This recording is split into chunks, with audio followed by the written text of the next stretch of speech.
is Dave with the Prepper Bookshelf, and I've got a pretty good book here to recommend for you today, Sharpening the Warrior's Edge by Bruce Siddle. Mr. Siddle here has done a lot of work with, Grossman and those type of guys. Basically, this book is about combat performance from a scientific perspective.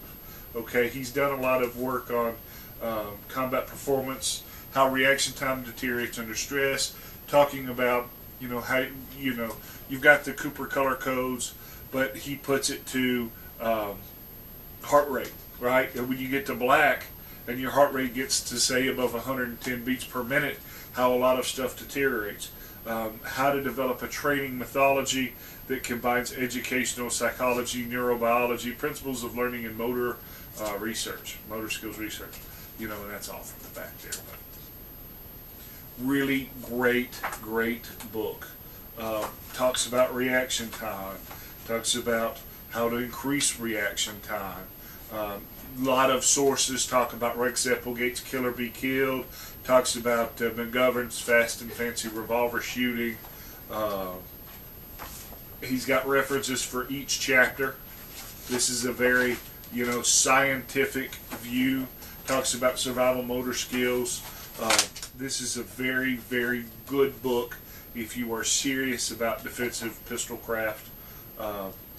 Talking about visualization techniques, which is, basically I stole that from him, and in all my carry class, tactical, whatever classes, we talk a lot about visualization,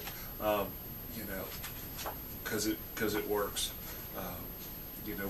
Breathing, all sorts of things. The training pyramid. Wholeheartedly recommend this book. This is a very good book.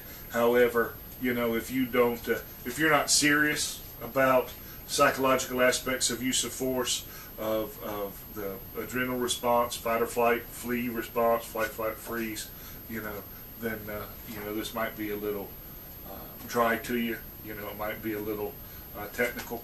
But if you have any kind of base of knowledge, then this is going to come in very handy. Okay. So anyway, there you go. And until next time, you can always catch us online at theprepperbookshelf.com. Thanks.